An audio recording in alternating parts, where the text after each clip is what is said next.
Salut les gars, je suis très heureux de faire cette vidéo aujourd'hui, vous allez comprendre pourquoi. Comme vous le savez sûrement, parmi les joueurs du foot américain, beaucoup ont eu des débuts modestes. Mais là aujourd'hui, je vais vous parler du parcours vers la NFL de Dat Nguyen. Ce mec a un parcours tellement improbable que personne n'aurait pu inventer un scénario pareil. Dat a été un linebacker ultra populaire pendant 7 saisons chez les Dallas Cowboys. C'était un joueur qui jouait chaque snap avec une passion, une intensité et une intelligence hors du commun. Mais croyez-moi, pour en arriver là, ce joueur a dû franchir quelques obstacles.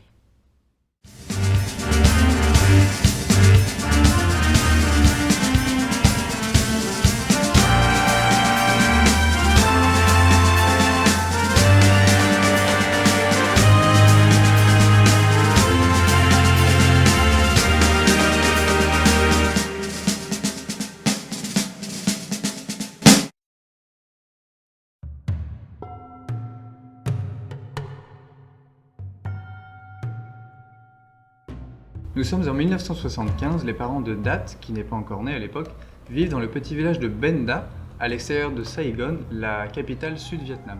Pendant des années, le père de Dat, Ho Nguyen, a travaillé sur des crevettiers, mais depuis peu, il tient un magasin de fournitures marines à l'arrière de la maison familiale. Grâce à une petite radio, Ho peut se tenir au courant des avancements de l'armée nord-vietnamienne pendant la guerre du Vietnam qui fait rage depuis maintenant 2 décennies. Le 28 avril 1975, les forces communistes atteignent Benda, le petit village des Nguyen. Ho et sa femme Tam et leurs 5 enfants doivent fuir leur maison en pleine nuit. Les enfants sont encore en pyjama et la mère Tam est enceinte. La ville de Saigon tombe moins de 48 heures plus tard. La famille Nguyen monte donc à bord d'un petit bateau de pêche avec 60 autres réfugiés. Et pendant plus d'un mois, leur petit bateau va esquiver l'armée nord-vietnamienne, des tempêtes qui ont failli les faire couler, ainsi que des pirates, avant d'arriver finalement en Thaïlande. À la fin du mois de juin, la famille reçoit l'autorisation pour aller s'installer aux États-Unis. La famille Nguyen arrive dans un camp de réfugiés en Arkansas au cours de l'été 1975. Et c'est donc le 25 septembre que Dat va naître. Ils sont à l'époque ce qu'on appelle des aliens, c'est-à-dire des personnes en gros qui n'ont pas la citoyenneté américaine.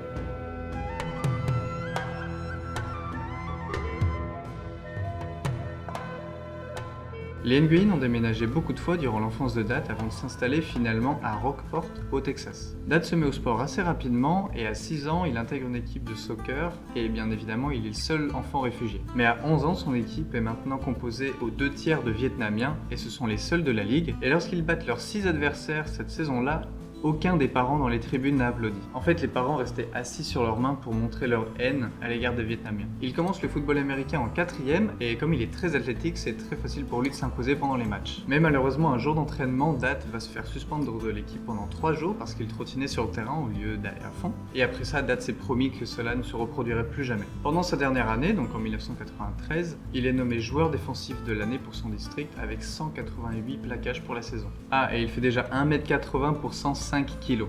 Il est donc ce qu'on appelle un beau bébé.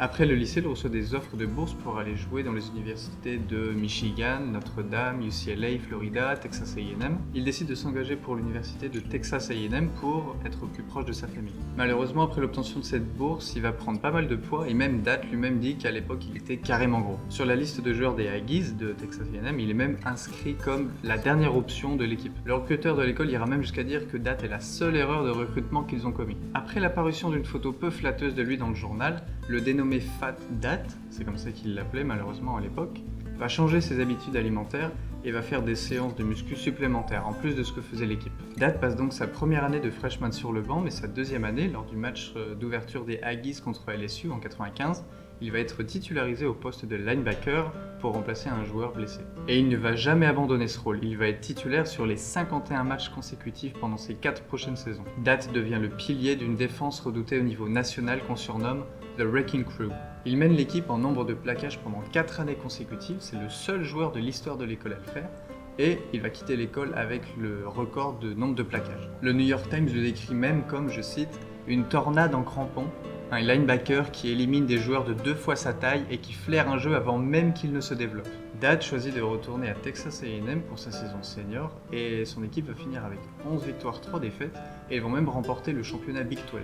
De son côté, Dat va remporter beaucoup de prix, dont le MVP défensif du Cotton Bowl, et il va être nommé dans l'équipe All-American, et il était à une voix près de remporter le Butkus Award. Il a peut-être commencé sa carrière universitaire en se faisant appeler Fat Dat, mais à la fin de sa saison senior, il se fait appeler Double Digit Dat parce qu'il a l'habitude d'avoir plus d'une dizaine de plaquages à chaque match. Le head coach de Texas A&M à l'époque, R.C. Slocum, déclare même de son linebacker que c'est tout simplement le meilleur playmaker qu'il ait jamais eu. Mais Dat va devoir donner tort au reste des sceptiques en montrant ce qu'il sait faire au niveau supérieur.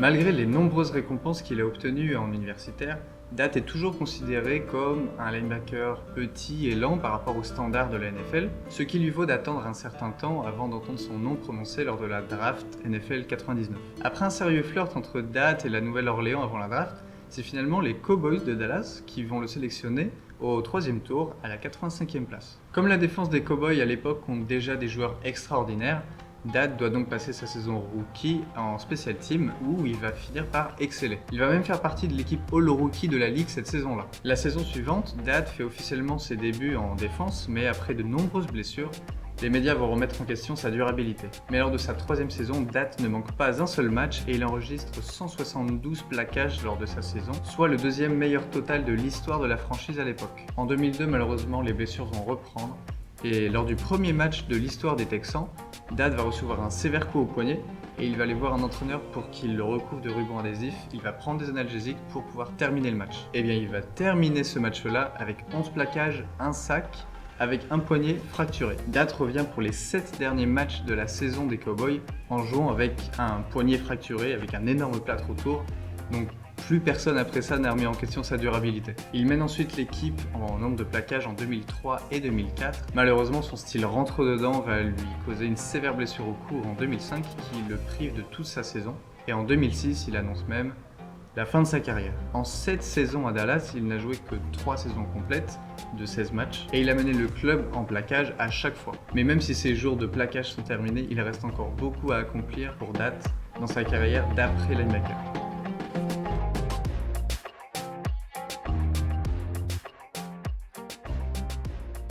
Quelques mois après avoir annoncé la fin de sa carrière, Dat Nguyen retourne chez les Cowboys pour devenir l'entraîneur adjoint des linebackers jusqu'en 2010. Puis il devient entraîneur des linebackers intérieurs de Texas A&M. Sa première année, il va même aider Von Miller à obtenir le Butkus Award. Dat Nguyen est très généralement reconnu comme le meilleur joueur défensif de l'histoire de Texas A&M et même l'un des meilleurs joueurs universitaires défensifs de tous les temps, ce qui lui vaut en 2017 d'entrer au Hall of Fame du football universitaire. Dat est maintenant propriétaire exploitant d'une franchise Chick-fil-A à Fort Worth au Texas et il kiffe sa vie. Aujourd'hui, Dat Nguyen se considère vietnamien à 100% et il est très fier de son héritage, mais il se sent aussi américain. Ce pays a offert à sa famille un second départ et a permis à Dat de devenir une star du football américain. Grâce à son talent, il a pu changer la manière dont beaucoup de gens considèrent les étrangers et aujourd'hui même, il continue d'inspirer les enfants dont les familles viennent de l'autre bout du monde. Voici comment un fils d'immigré a pu passer du statut d'alien à star du football américain. Merci d'avoir regardé cette vidéo, il y en a plein d'autres qui arrivent. Lâche un like si t'as aimé, partage cette vidéo avec tes potes. Et si toi aussi tu kiffes le foot US, abonne-toi, on fait tous partie de la même équipe. Je vous laisse avec les meilleurs highlights de Dat Nguyen. Salut! I don't ever slow up, no I don't take shit. I got no love for the fakeness. If you wanna play tough and wanna hate this, I'll always show up. I don't ever slow up, no I don't take shit. I got no love for the fakeness. If you wanna play tough and wanna hate this, I'll always show up and make a statement. I don't ever slow up, no I don't take shit. I got no love for the fakeness. If you wanna play tough and wanna hate this, I'll always show up and make a statement. Everything I do so instinctive and so passionate that can erase all the past and the pettiness. A reflection of the emptiness, hilarious. You think you're worth my time, you're delirious. Mysterious because you hide behind a fake exterior. Inferior, you know I'll always be a bit superior. Get off of me, this ain't no humble brag. I want you to hear words, you can say them back. I want you to feel free from the chains that last, and to believe in what you got, it was built to last, yeah.